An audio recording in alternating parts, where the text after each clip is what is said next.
Today's episode is sponsored by TapeWorks. TapeWorks is a staple in Connecticut. If you haven't heard of it, what are you doing?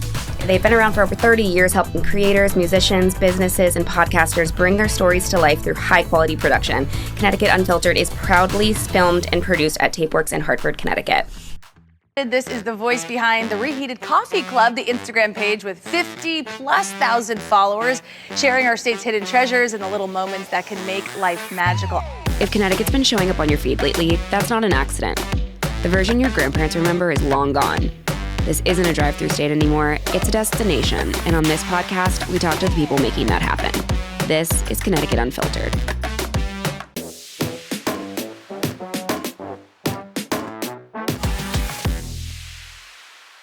And today we are joined by the one and only Josh Geballe. Am I saying your last name correct? Because I've heard two things. Geballe. But I've heard Geballe and I've heard Geballe. That's and fine. So I was told I needed to ask what your preference is. Geballe. Geballe, Yeah. okay. He is the managing director of Yale Ventures and one of the key people behind the Yale Innovation Summit.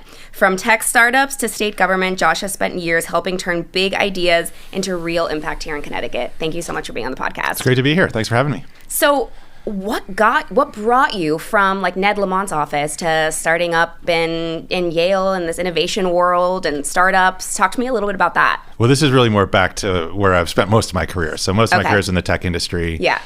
Both at big companies, like I worked at IBM for a while, and did a software startup myself that we grew, ultimately were acquired by Thermo Fisher Scientific, another huge scientific tools company. So the state government thing was a bit of a unusual detour. Yeah, I was my startup company, the second round of investment that we raised was from Annie Lamont. So I got to know her first, actually, the governor's wife, who's an incredible tech investor. And once he got elected, she reached out and convinced me to join the administration. But at that point, I had seen, I'd gotten to know the governor a little bit, like listening to him during the campaign, and saw a lot of the people he was bringing into his administration. And it seemed like an amazing opportunity. So coming back to Yale was more kind of returning to what I've historically done, which is help technology companies grow, be successful, bring products to market that can help people. So when you were working in government or in state and local politics, were you kind of like itching to get back into this like tech world? Well, I figured I would do it eventually. When I was in it, it was pretty all-consuming. If you remember, like this, I was up there for 3 years in Hartford. The second 2 of those 3 years were COVID. So, we didn't have a lot of time to think about anything else back then. Every day was some new crisis we had to respond to or deal with. I wasn't thinking about it much. I just assumed in the long run, I knew I wasn't going to stay in state government forever, and I'd go back to being involved in startups somehow. Yeah. I mean, I think Yale's very happy to have you back and working in this crazy world. So what's catching your attention this year at the summit? Like, what are you finding is most enticing to you and what you feel like is really going to be making a big impact?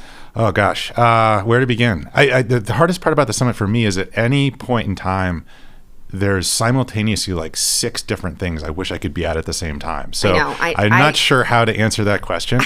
I feel the same thing walking around yesterday. I'm like, wait, I want to go here. I want to go here too. Yeah. Well, a couple years ago, we started recording video of all the sessions now. So now there's a YouTube channel. Like when you miss stuff, you can go back. And I spend a good chunk of my summer like going back and watching the recordings of all the sessions I missed. That's awesome. But this year, let's see. There's and the pitch competitions are always my favorite. Like the main reason we do this is honestly because there's so many incredible entrepreneurs in Connecticut, as you know. There's a lot of amazing technology coming out of the labs at Yale. There's entrepreneurs from UConn and all around the state. And we want to help them get exposure. And these pitch competitions bring together investors who travel in here from literally all around the world, but in particular the big, startup centers in Boston and New York and San Francisco. And so the pitch competitions are great because you just get to see founders get up and talk about their ideas, the traction they've achieved so far, hear the questions from the investors, hear what's on their mind, and then hear the stories later about the connections that were made and the investments that came out of that. That's really the primary goal here, and that's what gets me most excited, I think, is hearing all those pitches. What I find fascinating about the pitches, too, completely aside from the student pitches, is that some of these founders are as young as like 23, 24 years old. Oh, yeah. And it's incredible to see what they're doing. Even younger. Like we have undergrads, freshmen and sophomore, who are showing up in our office with incredible ideas, who now, especially with AI, have been at this for years, since they were like in middle school, building incredible things. So there's it's really the breadth of, and on the other end, we have people who are very deep in their career, maybe worked at some big company for a long time, but now are taking the next step and wanting to found a company or do something new. It's one of the fun things about this is it's really spans the whole spectrum of ages, backgrounds, experiences. Really fun. Speaking of AI, did you test drive the self-driving Tesla? So I actually own one. Okay. And it drives 96% of the miles that I drive on the highway now. It actually keeps track of it. So I was blown away. Yeah. I think I'm gonna have to get one. It's pretty amazing. Like if you, some people love driving. So not I. Great. I'd rather do email, read. I mean, I'm probably not supposed to say this, but like you are supposed to. Like it puts you in timeout if you're not looking. Like you get strikes. Yeah. Well, have you been put in timeout? If you put your sunglasses down, it's. Okay, we're learning how to beat the system. Yeah, I'm going to get in trouble for this, but it's an amazing product. So yeah, it's nice of them to provide transportation and be here to support the event. No, there's a lot of really cool sponsors here this year, and just a lot of really cool innovation. I've been talking and meeting so many cool people who are doing things from making things more accessible for like children with disabilities to like changing climate problems. Like this really has been like a hub for just innovation that's going to make the world a better place. Yeah. And that's probably a really good feeling to be part of that and part of that story. Absolutely. And in fact, it's one of the reasons I came back to Yale to do this role is almost all of the research at Yale in our labs is focused on solving problems that really matter for the world. So a lot of what we do here is develop new therapeutics, new drugs that can treat cancer, Alzheimer's, all these terrible diseases that, despite all the innovation, the progress we make in society, we all know we still have a lot to learn about how the human body functions and how to treat and cure diseases. And there's $1 billion of research going on here in New Haven every year focused on solving those problems. And we get to help those people take those ideas and translate them out into startup companies or partnerships with big industry where they can get the investment they need to see if it can turn into something useful. And then in our engineering school, we've got researchers developing new sources of clean energy, ways to remediate PFAS, protect the planet. We have an incredible group working on quantum computing, which is going to be the next big transformational wave after AI, I think, that really increases the computational power we have access to solve some of these big problems, including figuring out human biology and how to cure diseases. So it's very fun to help those people who are just focusing their life's work on solving these big issues that really matter for humanity, and hopefully getting some of those technologies, out to patients, out to the world. Yeah, and I think it's really interesting that you talk about how you guys are finding and you are encouraging these students who are in these programs and finding new drugs and new resources to cure things like cancer or things that are going on in the body, and that's something that's going to give a lot of people hope. Because we are currently under an administration that's cutting funding. Yeah. And so having investors and people coming in that are like, no, we want to find these. And if our government, our in the bigger picture is not going to take care of it, a big pharma is not, like maybe we can. Yeah. And that's a really cool sentiment. I think that's something that people don't realize is happening in Connecticut. And a really cool conversation to have about like what's going on in this state. I mean, we count on the federal government in a big way. The country does, right, to fund basic research that over time can be developed into these technologies that people will invest in. So we can't minimize that. But it is an incredible community here in Connecticut of organizations that support each other and find ways to invest in these technologies. And it starts with Governor Lamont and his team, and they were here all day yesterday, and they're supporting our efforts in so many ways, and we're collaborating with UConn on a bunch of things. And you can feel it as you walked around yesterday, right? Like one of the things that's great about the startup world is there is that optimism, right? The people who are here are problem solvers. They're risk takers. Yeah. They are not going to be deterred by whatever the headline is in the paper today or whatever crisis is going on. They're playing the long game. And those are fun people to work with and to support. It's always fun to be around positivity. We are so deeply rooted in like negativity and headlines and what's going wrong with the world. And then you come to a summit like this and you're only filled with like hope. And it's really exciting to think about what the future could be rather than what, problems we're currently living in. Yeah. Because all of these people here, they want to make change. And no invention here is bad. There are some that might just have better pitches or be better for the current situation of where an investor is at the moment. But speaking of pitches, what do you find is a pitch that will actually win a prize or get funding versus someone who might not make it? Is it more just timing, or is it actual storytelling, or what is a successful pitch in your eyes? Yeah, well, there's no one right answer to this, right? I've seen people be successful from different strategies, different angles, but there's always a few common ingredients. Like, investors are really interested in the entrepreneur, right? Like, what's their story? Why are they focused on this problem? Do they have some background here? Do they have some real passion for this issue? Are they really committed to this startup company and they really want to make it their life's work for the next decade or more? Yeah. So that's really important. And founders who are, like you said, good storytellers who can explain to people, get them excited about the problem that they're solving and what their potential solution is, that goes a long way. Investors also want to know that the problem that's being solved is a big one. It's an important one, right? They're investors, so they want to put money in and make a return. The odds are they're going to have a better chance of doing that if the product or the company is solving some big problem in a big market that gives them an opportunity for that. And then they're interested in the technology. Like, what is it this person's doing that's really innovative? Like, what is different about this technology, this idea that someone else couldn't copy, or that's going to cause this person to have an advantage to get through what is a really challenging field of competition, right? To win. So those are some of the things that are the common elements, I'd say, of successful pitches. Yeah. Have you seen something this year, or some things that have really stood out to you that you're like, wow, this is really special? Like, they have something really cool going on. Yeah, I've been bouncing around some of the pitch competitions. Many of them are still going on today. Yeah. I've seen some really great technology. I hesitate to name any favorite children because I support them all. I want them all to have a chance to succeed. But I will say, yesterday we saw some of the Blavatnik Fund. This is one of the accelerators we run at Yale Ventures. It's called the Blavatnik Fund. It's focused on developing therapeutics. A lot of very novel, very innovative science being presented that had a lot of the investors there really excited about some, potential breakthrough approaches to some of the, worst diseases that we're struggling to find good treatments for today. So it was very exciting. Today we're going to hear pitches in the health track, in the tech track. So we're gonna see some really exciting stuff today as well. It's also the student pitches today, and I'm really excited for those because I'm so fascinated and so impressed with these kids who have these big ideas and are not afraid to make a splash.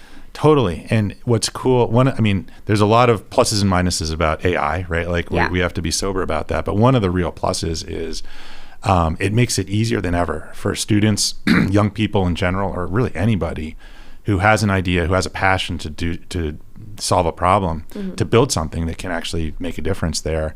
And, students in particular, we're seeing them do amazing work in a very short amount of time, using some of these really powerful AI tools. And I think you'll see a lot of that in some of those pitches. Oh, yeah. No, I saw a lot of it yesterday as well. Do you feel like businesses, if they're not kind of adapting into this AI world, that they're going to fall behind? Yeah, that was definitely one of the themes yesterday. Yeah. I think we've kind of been seeing that a lot. And I know that the keynote panel yesterday, I think, that was one of the most important themes, is these sets of tools are really the next wave. They are already incredibly powerful, and they're only going to get better and better at a really fast rate. And so you need to be leaning into this technology wave and taking advantage of it and staying current on it as much as possible. Yeah. Because it will help you, with whatever the challenges you're trying to solve. It'll get you there faster. And also, all your competitors are going to be doing that, or you should assume they are. So there is the risk of falling behind if you're not out on that front curve. So you also did an arts track this year, which I think is amazing because I'm a big proponent and advocate for the arts. How do you feel about AI in the art space? Yeah, it's interesting. It's not an area where I have a lot of expertise, but a lot of the people who I look to who are really smart in that space, are optimistic that it can be a tool to help them, particularly like on the business side of the arts world, thinking about how to build arts assets that are that ensure that the economic benefit of that comes back to the artist, right? And is not lost to somewhere else, and doing that in a way that's scalable and enables the artist to focus on what they're really good at and not have to worry about some of the other aspects of the business side of things. I don't know. One of the themes we heard yesterday too is like thinking about what are the things that AI are going to be a little more AI proof in the future, perhaps. And, those real life experiences, right? Performances, concerts, original works of art.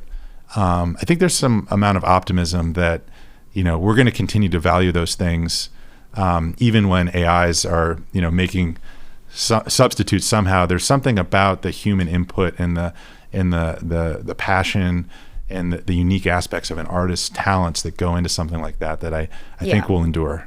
Yeah, I think that especially in the marketing world, I've seen a lot of pushback with people who are using like AI for flyers or AI for anything artistic. Yeah. Because it does take away that humanistic element of it, that we are all flawed beings. And sometimes what makes art so beautiful is that like imperfection. Yeah. And that's not something AI is meant to be perfection. Yeah. I don't know about you, but like if I'm on social media or something and I see something that looks like AI slop, like I'm immediately past that, right? Yeah. Like I'm not interested. Yeah. I mean, it'll get harder and harder to distinguish between them. But still, like I want to know, like, there's a real person there who's put some thought into this and is an interesting human being, and what can we learn about that? Yeah, so it's interesting. It's almost like caution with the arts, but like absolutely welcomed in like the tech world. Like you wouldn't scroll past something in like a tech world that necessarily you knew was using AI. You're like, of course you are. Yeah. Like this makes sense. Yeah, I think it's very domain specific. It's very specific to like what is it that you're trying to learn about. Like if it's just trying to like collect a bunch of information, distill it down to some digestible set of facts, right? Like AI is really good at that. I don't really care if a human did that or an AI did that. But if it's an interpretation, if it's fiction, if it's art, if it's something where you want to know like that special human touch, maybe less so. Yeah. How have you found that the summit has changed through the years? Well, for the summits, so this is our 12th year doing this. For the first 9 years of the summit, it was just a biotech conference, actually. So again, most of the research enterprise at Yale is focused on life sciences, and so it was really focused on that. 3 years ago, we decided we were going to really expand it.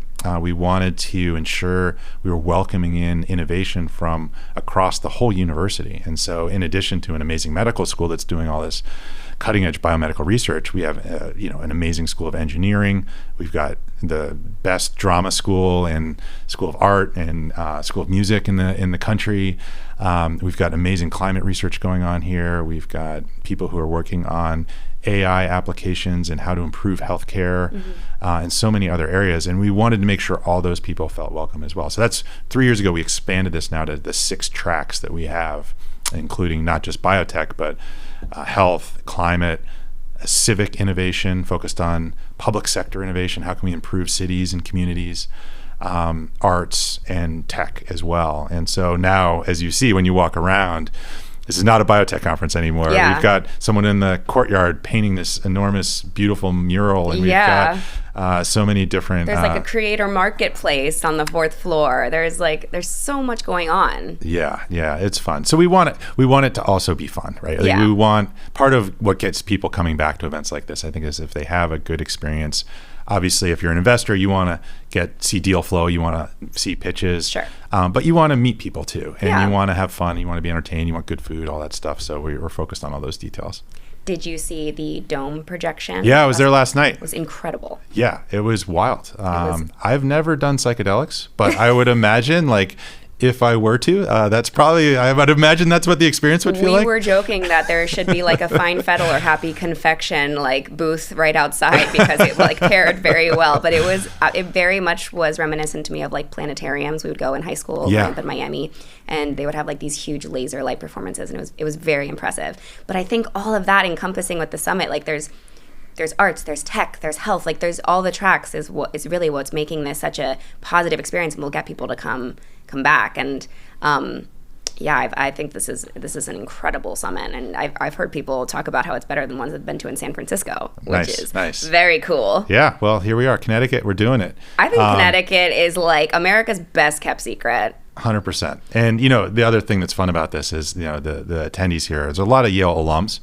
who, were here for college, moved away, come back for this, and they're blown away, right? Yeah. Like they don't recognize New Haven. It's how it's grown, all the incredible restaurants. That big sense of pride too. Totally. And, it's just, the city's beautiful, it's thriving, and, you get to see all these incredible Connecticut entrepreneurs. And so it's a lot of fun.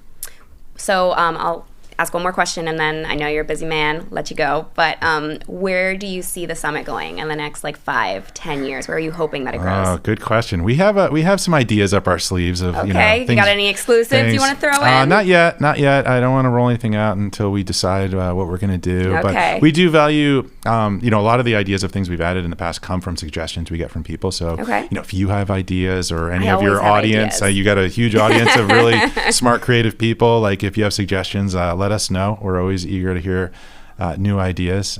So we'll see. But it grows every year about at least 10%. Every year, and we're gonna have over 3,000 people this year. But we have room to expand. Yale's campus is huge. We're marching our way across it with all the buildings we need to bring into play now to contain this event or to host this event. But we'll keep growing for sure. Yeah, I'm excited. I'm excited for next year and the following years and to see where it goes. And maybe I'll see you here in the podcast room next year. Sounds great. I'd love to. Thank you so much for being here on Connecticut Unfiltered. Yeah. And have a great rest of your day. And I hope you find some incredible pitches that inspire you today. Great. Thanks for being here. Thank you. Welcome in Lauren Carmody. She is our second guest of the day with Connecticut Unfiltered. And Lauren is the CMO at Connecticut Innovations. She's a huge part of the branding and messaging behind Connecticut's startup and innovation world, including events like the Yale Innovation Summit. So we are so lucky to have you here today. Thank you for having the conversation. Thanks for inviting me. I'm happy to be here. Yeah, Anthony was like, I got a girl. She's so cool. And then I talked to you on the phone. I'm like, I get it. She is cool. Well, I'm thrilled to be here. So talk to me a little bit about when you got involved with the summit. Yeah. So, we've been involved for the summit for years now. And I remember when we first got involved, they asked us to come in as a lead sponsor. And we always said we sponsor nothing. So we make really judicious decisions about who we're going to give our dollars to. We have very few dollars. And so we sat as a team, we discussed it, and we decided this is a place that can kind of convene so many different people. And we don't have the ability to do it on our own. So we said, you know what? We're going to sponsor this one event per year, and this is the one. And it has just grown and grown. Tracks, industries, now people ask us, they come to us. We used to give out tickets. And we used to say, hey, do you want to come? And now they're asking us to kind of come because it has grown so much over the years. So I would say in the last 5 years, we have seen this monumental shift in who comes and who wants to come. We can invite people from out of state. They want to be part of it. It's just been a huge growth and a great story for Connecticut. And that's largely due to marketing as well and getting the word out there. Well, I think that's one of the problems that Connecticut has always had, right? I think we're our own worst critics in Connecticut. Sure. We had been, and then Anthony got involved with the state and he said, take a look at what we have to offer. We're always beating ourselves up a little bit. We're hard on, ourselves. And then he was like, take a look at everything we have here and let's, really double down on that. And so that's what we've done. And I think it has definitely benefited the state. I know sitting at CI, our number of leads has gone up. The number of companies that want to come into Connecticut has come up. So I think all of that is partially due to the summit. I really believe that has helped the state grow. So Connecticut Innovations is not going anywhere with the summit. You guys are simpatico. Oh, we're in. We're in. And honestly, it is a team effort. Yeah. So, their Yale Ventures team and CI work together so closely anyway. We have for years. Right. This is just another example of how we work together.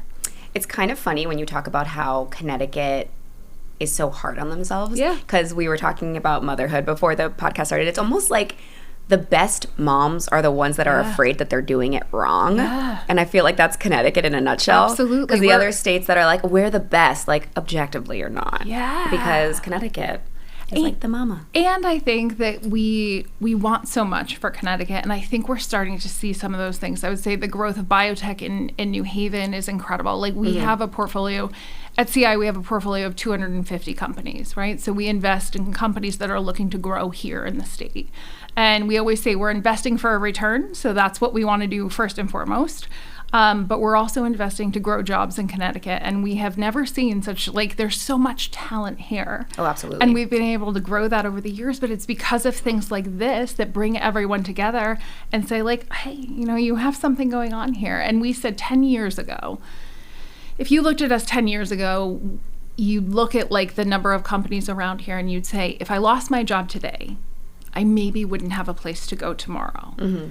Now, fast forward to now, you can go anywhere. There are places to go. There are companies coming up. They're building here. Tons of opportunity. And I think that's so special, and we're having a moment, and it feels good. Would you say that Connecticut is like a hub for innovation? I would say now it is. Actually, I have a great story on this one. Please. All right, so I would say that same time frame, 8 to 10 years ago, we sat down, and I remember it was when Matt McCooey, our CEO, first joined, and he wanted to kind of like do a focus group. And we did it in New Haven, and we said, you know, we're going to ask some hard questions. Let's figure out what we're doing wrong. And one of the questions that we asked the whole group, and these were leaders in the industry, these were leaders in biotech companies. And we sat down and we said, can Connecticut be a hub for innovation? And literally everyone said no. Wow. Everyone said look no. at us now. But that was us being our own worst critics, right? Yes. We had the opportunity there, but like we just didn't have, everything wasn't coming together. And I think fast forward, you have some big exits, right? Like we've had a year like no other. We've had Halda Therapeutics, you know, being acquired for $3 billion by J&J.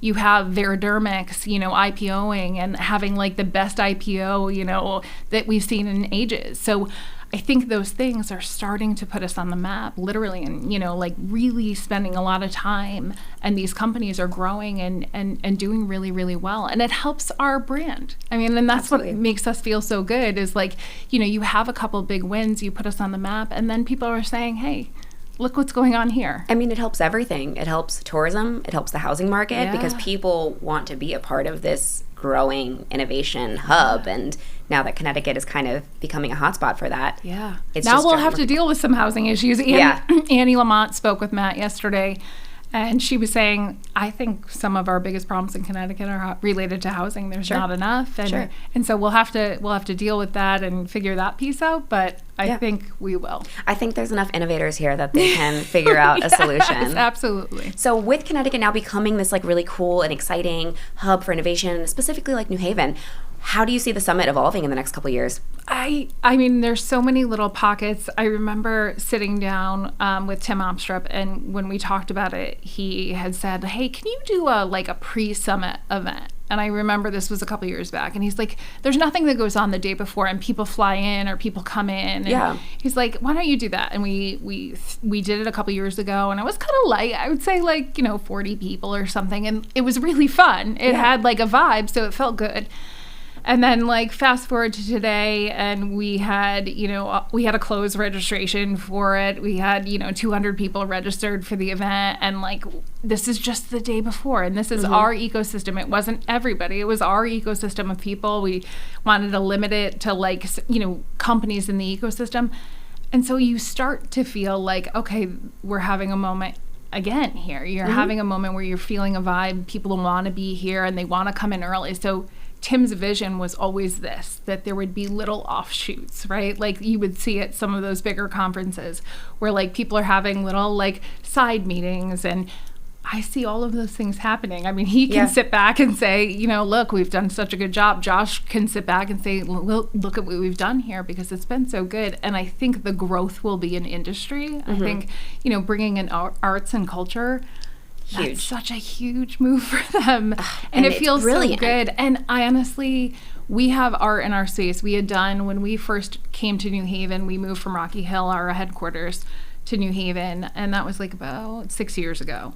When we did that, I said, we can't be in New Haven without having a piece of culture here. That's why we want to bring people into our space, and we can't do that without bringing in artists. So we brought in artists. We gave them spots that they would complete artwork. We had a muralist who's here today. That's incredible. Yeah. So we brought in all of these artists in, and now we have this wonderful relationship with them. And I feel like that's part of being in New Haven, right? I feel like you have that. You have those relationships with artists and food and culture, and it's all here. And I think that more of that will evolve over time. Like, I think that's what you're going to see. You're going to see more little offshoots, more little side parties, networking events, that type of thing. And then the growth of more industries within. And like quantum and AI will help with all of that, right? We'll start to see that build out a little bit more.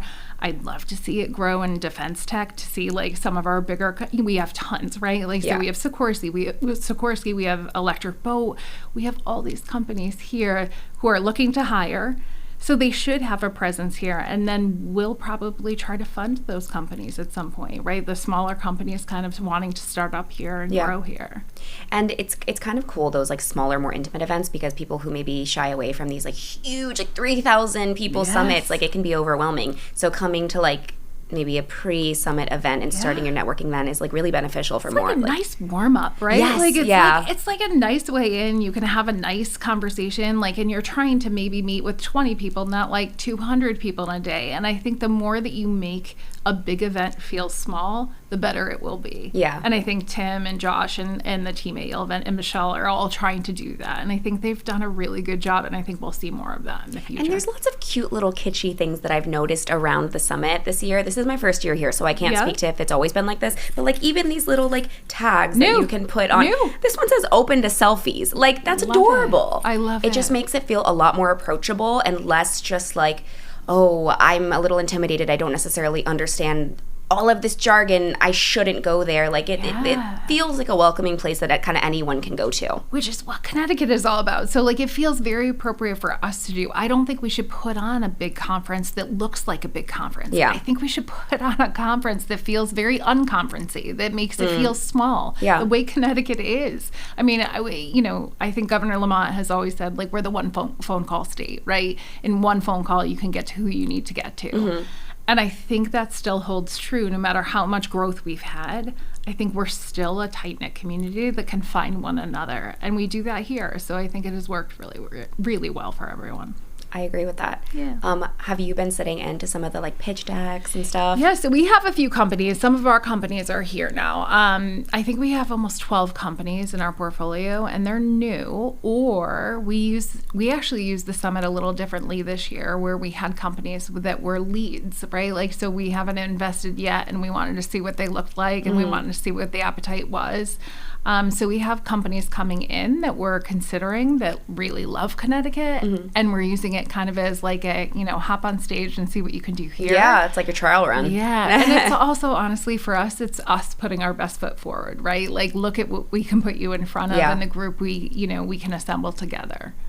It's very cool that Connecticut is doing this summit, and it's driving people in from all over the country, even other countries as well, because not only is it showing the innovation and just ideas and willingness to do the things that people maybe aren't wanting to tackle because they're afraid, but it's also bringing in money to the state. Oh, yeah. And like, it's just like, I was telling this to Josh, but I was talking to people yesterday saying, this summit's better than ones I've been to in San Francisco. This summit's better than ones I've been to in Massachusetts. And it's really cool that Connecticut is doing it here too. 100%. I said, like, yesterday there was a panel full of like our exits, which was really fun for us. It was biotech healthcare exits, and we had all the founders and CEOs of like 4 of like the biggest ones that we've had over time.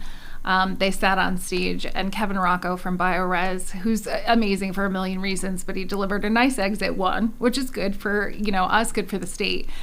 But he also talked about like the expansion of Tweed and said, like what we really are missing is like a place for people to easily get in and out of. And I think once we solve that problem, and he said he's working, there's obviously been approval for the expansion of Tweed. He said once New Haven gets that, I feel like it will be a game changer. And I agree with him. I think if we make it easier, if like, the train situation, which is wonderful, but make it welcoming. And I know they're working on that in New Haven. I think they're doing such a great job of laying out plans to make it so welcoming. Like, get people, coming in from the city, easy to get off the train, easy to pop over here. Give them an airport so they could take a quick flight and make it in a day, and not make it like a 3-day trip because and like of affordable. Your trouble. Affordable. Yeah. And I think that'll be a game changer for us too. So that development would be a huge one for the state. Yeah. talking a little bit more about the summit and people who might want to attend or are just hearing about it for the first time, maybe finding it on this podcast for the first time, who do you feel like is the perfect person to attend the summit? Oh, there's so many, but I'll cover it in a couple different ways. One, I think it's the entrepreneur that has a company that's looking to grow, maybe looking to share early ideas, right? Mm-hmm. So like almost like a, like guinea pig the idea or like gut test it, among a group of like incredibly bright individuals, right? So you have the entrepreneur who's looking to kind of grow. It would be nice if it would be in Connecticut. I'll do a nice Connecticut plug, but they could always move here. Right. We could get you We're getting the housing problem solved. Exactly. But like the entrepreneurs, the investors, we invite investors in. This is such a premier event for investors. So for our network, we have at CI, we have 19 different funds that we've invested in. So we invite them all to come in.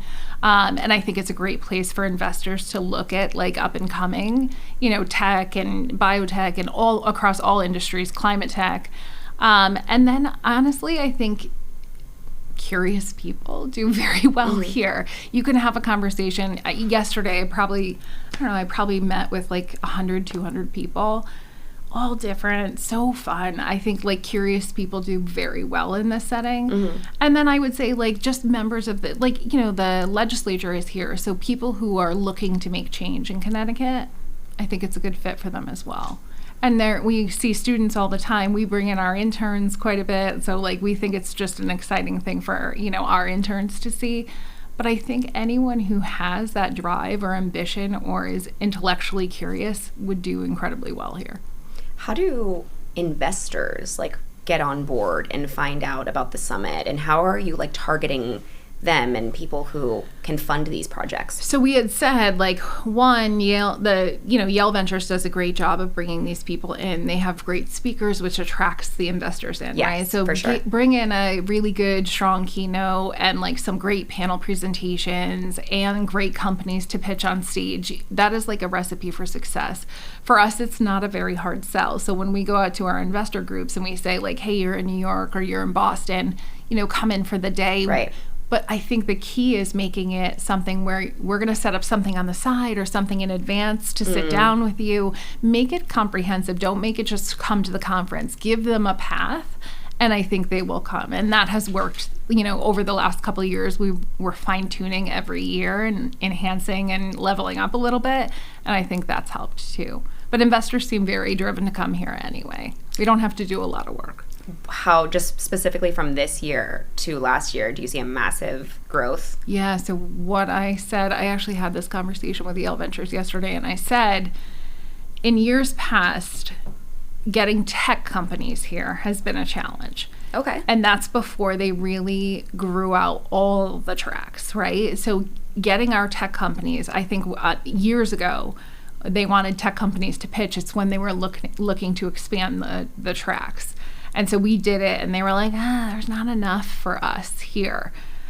And then if you look at today, all those companies are asking me if they can come. So there's been a shift, and we've noticed it, and we've seen it. And I think it's so exciting to see it for the summit that those companies that were I don't know if I want to go. And now they're the first ones to approach me to say hey, can we have tickets to go? That's really cool. Yeah. From a marketing perspective, are you jumping on the companies, these tech companies, and now kind of targeting that since there's this major interest? Yeah, and I think every year I sit down and I say, how could we do it different? How could we do it better? And I think the summit does such a good job of that I'm always trying to stay one step ahead, and they're always 3 steps ahead of me. So what I'm trying to do is I'm riding their coattails a little bit, using the strength of the summit, and then allowing it to actually, we look good together, right? I think Tim Obstrup always says, rising tides, right? We're going to do well together if we come together, and that's what we've been able to do.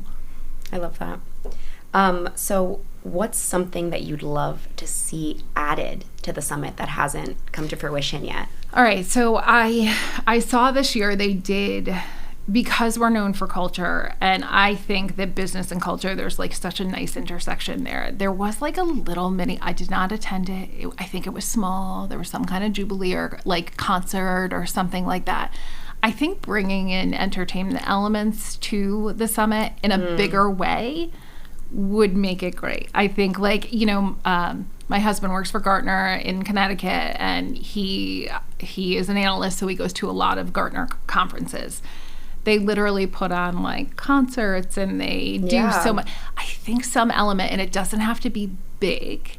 I'm not talking like it has to be 3,000 people have to be in the same place. I actually think lots of small ones, which is much more New Haven-esque, bring in lots more entertainment, and then have people do some kind of like tour around the city. That's cool. Like, I think that kind of thing where let's not do what other people have done. Let's, forge our own path, and like, let's see what we can do there. But I think bringing in more of an element of entertainment, we always say the best business doesn't happen around this table, right? Like the most business does not happen here. It's when you're riding an e-bike. It's when you're hiking, East Rock. It's when you're doing other things. And I think they're starting to do some of those things, and I'd love to see. They had the chaser. They had the chaser. They the had dome, the immersive. Like they're handing out the chasers for those of you who have not attended the summit this year, and it has a little bit of history about New Haven. And then it's all these different places that you can get like specials or free items or buy one, get one. And it's just kind of like a passport. I would say that's my favorite new ad is that item. And I think we can start to see a little bit more of that in the future. I mean, I know like DECD came in and they have that interactive like section where you're looking at like the things that Connecticut has to offer. And there's so much innovation, and we're so deep in that. Like, we have a history of innovation here. So it's easy to show us off. Yeah. And I think bringing all those things together while still maintaining a very small, intimate feel is going to be the biggest challenge for the summit moving forward. We're not thinking of Yale-Cella. We're not going to do a big music festival. Right. We want to have some intimate, but I think that small. Music is something that people from all tracks can relate to each other on. And I think that, like you said, business happens there when you're letting your guard down a little, listening in a way that maybe you wouldn't have normally listened. You're open to new ideas. You're in a good place mentally. And I think that's brilliant. Yeah, and I think, like, there's the, what is it? It's like the International Festival of Arts and Ideas. Like, I feel like it happens in, and I could have butchered the name on it, but it's in New Haven, and it is centered around, like, arts and performances and that type of thing. Bring those two things together. Absolutely. And I think you have like a home run there. And I think we've started to do some of those things. So I think, like I see it bubbling up. I'm really excited about the future. We're so thrilled with where, we were thrilled from day one. So just seeing the growth has been, such a great thing for Yale Ventures, for Connecticut, for CI, for everybody. I can't again, this is my first year, but I'm so blown away with the art, the tech, just everything going on. It's a little overwhelming because you have so many things happening at the same time in multiple buildings. Yeah. You get FOMO. Like, I feel like if you miss out, you're like, how did I miss that? But I did learn it's YouTube recorded now, so if there was something you wanted to watch, you can go in and watch it. There you go. Don't worry, AI will fix this problem in like a year. We're going to all be replicated anyway. Yes. Yeah, so there was a woman in a panel yesterday talking about an AI twin, and I was like, I want no part of that. I have real twins. I can't take one of myself. I cannot deal with two. Speaking of AI, it's been a big buzzword around the summit this year. Are you finding that it's just a lot more AI heavy than in previous years? Sure. Especially with innovation? We've been hearing it, right? So at CI, now the majority of our companies have some underlying AI helping them function. So it's not really a differentiator anymore. It's like how you're going to use it, not if you're going to use it. You're using it. Sure. We all know everyone's using it. It's just how you're using it. And so that's what we're keeping an eye on and seeing what, companies have to say and entrepreneurs are saying about it.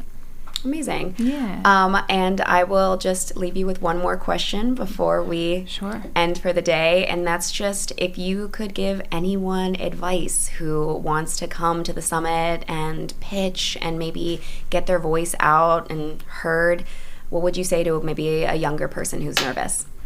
So we've had a few of these, and I always say my favorite thing to do is reach out in advance. So like if there's and honestly, there's lots of ways of doing this, because when in advance of the summit, a lot of people are given a badge to say, I'm presenting at, I'm attending. So do as much homework as you can in advance to make the day of less overwhelming, right? Like, so fill your days, but fill them in advance, so you're not feeling like lost in a sea of people with too many things to attend.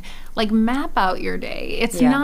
This is not an overwhelming conference if you plan in advance. You can literally pinpoint what you're trying to do. You can find the people you want to meet and set it up in advance. And I feel like that makes it much more manageable. Yeah, and I've noticed that everybody I've talked to has been really kind and wanting to have the conversations, like, very approachable. Yeah, and I think, again, that's a Connecticut feel, which I would love for us to shift and stop being so mama bear about ourselves and say, like, that is what's nice about Connecticut is we are approachable. You know, it is easy to kind of build a relationship here and expand. So for the young people, I don't think we're very intimidating, but I don't think anyone should be. And if you plan in advance, you definitely kind of manage the couple days that you're here. Yeah, I can't wait to come back, and I can't wait to see where this expands. I know. Let's do this again. I know. I'll see you this time next year. There you go. We'll bring in all those mini concerts. We'll do all the things. Maybe we'll do like a live at the Yale Summit podcast recording at a concert. There you go. Let's do it. Well, it was wonderful, being here. It was amazing being here. So thank you for having me. Thank you for taking the time. This has been great. And I hope that you have a great rest of your day and find some things that inspire you. Thank you. This podcast is kept caffeinated by Sola Karaoke, The Happy Confection, Pink Tractor Crew, and Keating Agency Insurance. Thank you for listening to Connecticut Unfiltered. If you liked the conversation, please make sure to like, subscribe, follow, and share, and keep the conversation going about how we can make Connecticut more than just the drive-through state.